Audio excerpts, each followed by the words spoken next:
የሚያዝያ 30 የምሽት ዜናዎቻችን ዛሬ 1 ሊትር ቤንዚን 122 ብር ከ53 ሳንቲም ሲገባ 1 ሊትር ነጭ ናፍጣ ደግሞ 116 ብር ከ49 ሳንቲም መግባቱ ታውቋል።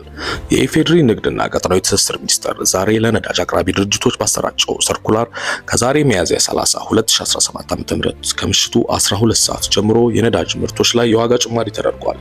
በዚህም መሰረት 1 ሊትር ቤንዚን 122 ብር ከ53 ሳንቲም፣ 1 ሊትር ነጭ ናፍጣ 116 ብር ከ49 ሳንቲም፣ 1 ሊትር ኬሮሲን 116 ብር ከ49 ሳንቲም ገብቷል። በሌላ በኩል የአውሮፕላን ነዳጅ 113 ብር ከ20 ሳንቲም ከነበረበት 109 ብር ከ56 ሳንቲም ዝቅ ብሏል።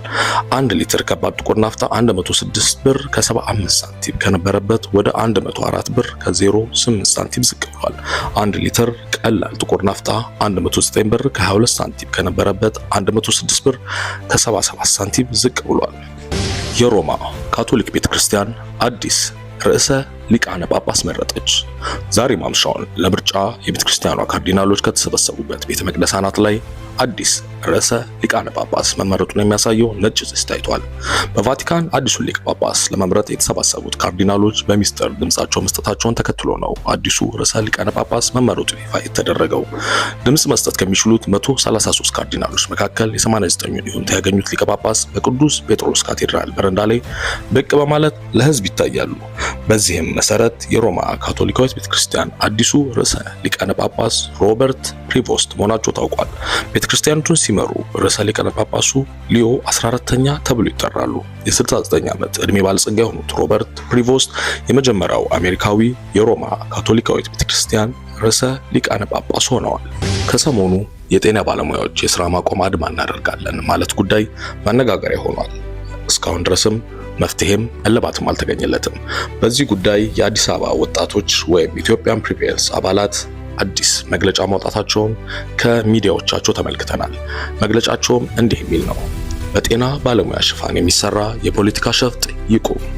ይድረስ እጅግ ለምናከብራችሁ የጤና ባለሙያዎች፣ እኛ የአዲስ አበባ ወጣቶች ኢትዮጵያን ፕሪፔርስ አባላት የኢትዮጵያ የጤና ባለሙያዎች እየከፈላችሁት ያለውን በምንም የማይተካ መስዋዕትነት እንደምንረዳና እንደምናከብር አስቀድመን መግለጽ እንወዳለን። ከዚህ በተጨማሪም የጤና ባለሙያው በልፋቱና በድካሙ ልክ ተገቢውን ውረታ ማግኘት እንደሚገባውም በጽኑ እናምናለን። ከዚህ ጋር ተያይዞ ሰሞኑን የኢትዮጵያ የጤና ባለሙያዎች የተለያዩ ጥያቄዎችን በማንሳት በሶሻል ሚዲያ ድምጻቸውን ማሰማት መጀመራቸውን ታዝበናል። ብዙ የጤና ባለሙያዎች ሕገ መንግስቱ ያረጋግጣላቸውን የመናገር ነጻነት ወይም ፍሪደም ኦፍ ስፒች ተጠቅመው ድምጻቸውን በተገቢው መንገድ እያሰሙ የሚገኙ ሲሆን በሚያሳዝን ሁኔታ ግን የዚህን የጤና ባለሙያ ጥያቄ ተገን አድርገው የፖለቲካ ፍላጎታቸውን ሊያስፈጽሙ የሚሞክሩ ቡድኖችንም የአዲስ አበባ ወጣቶች የኢትዮጵያን ፕሪፔርስ አባላት ታዝበናል። ከላይ እንዳልነው የጤና ባለሙያው ካለበት ከፍተኛ ጫና አንጻር የተለያዩ የጥቅም ጥያቄዎችን ማንሳቱ ተገቢ ሆኖ የሀገሪቱን ሕግም ሆነ የሙያውን ዲሲፕሊን ባልጠበቀ መልኩ ከስርዓት የወጡ ፖለቲካዊ ይዘት ያላቸው ቅስቀሳዎችና ጥያቄያችን ካልተመለሰ ስራ እናቆማለን የሚሉ እጅግ አደገኛና ኢሰብአዊ የሆኑ ዛቻዎች በአስቸኳይ መቆም እንዳለባቸው ልናሳስብ እንወዳለን። እንደሚታወቀው በአንድ ሀገር ውስጥ ዜጎች እንደተሰማሩበት መስክ ሙያዊ አገልግሎታቸውን ለህዝባቸው ያበረክታሉ። ገበሬው ያርሳል፣ ነጋዴው ይሸጣል፣ ወታደሩ ሀገር ይጠብቃል፣ መሐንዲሱ ሀገር ያቀናል፣ መምህሩ ትውልድ ያንጻል፣ ሐኪሙ ህሙማንን ያክማል፣ ፖሊሱ ህግ ያስከብራል፣ ወዘተ ወዘተ። ሀገር እንድትቀጥል ሁሉም የድርሻውን ያዋጣል። አንዱ ያለ አንዱ መኖር አይችልም። የከበረና የተዋረደ የሚባል የሥራ መስክ የለም። ኢትዮጵያ ውስጥ ከላይ ዘረዘርናቸው የሥራ መስኮችን ጨምሮ አብዛኛው ህዝብ ላበረከቱ አስተዋጽኦ ሊከፈሉ የሚገባውን ያህል ክፍያ እያገኘ ነው ብለን እኛ ኢትዮጵያን ፕሪፔርሶች አናምንም። ለምሳሌ ያክል በዱር በገደሉ በበረሃ ሀሩሩ እየተሰቃዩ ሀገር የሚያቀናው በመቶ ሺዎች የሚቆጠር የኢትዮጵያ ሰራዊት ነፍሱን ሽጦ ያኖራት ሀገር በቂ የሚባል ክፍያ አትከፍለውም። ይህ ወታደር ከዚህ በኋላ ክፍያ ካላደገ ስራዬን አቆማለሁ ቢል ውጤቱ የሀገር መፍረስ ነው።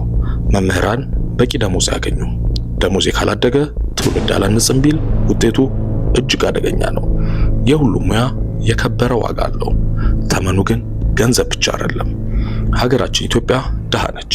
በዚህ ምክንያት ለዜጎቿ በቂ የሚባል ደሞዝ አትከፍልም።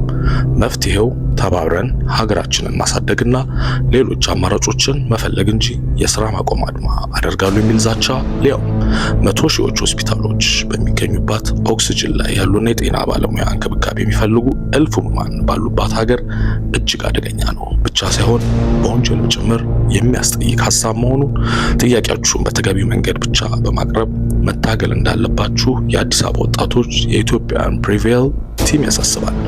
መንግስትም የጤና ባለሙያውን ጥያቄ በተገቢው መንገድ አድምጦ የመፍትሄ አቅጣጫ ያስቀምጣል ብለን ተስፋ እናደርጋለን። በስተመጨረሻም የጤና ባለሙያው ላይ በመለጠፍ የተለያዩ ፖለቲካ አጀንዳን ለማስፈጸም የሚዳክሩ ግለሰቦችንና ቡድኖችን በቁርጠኝነት እንደምንታገል እናሳስባለን ሲል የማህበሩ ፋውንደር ወይም መስራች አብርሃም ሂሮ እንዲሁም የማህበሩ አባላት በተለያዩ የሶሻል ሚዲያ ገጾቻቸው ላይ እነዚህ መልእክቶች አስተላልፈው ተመልክተናል።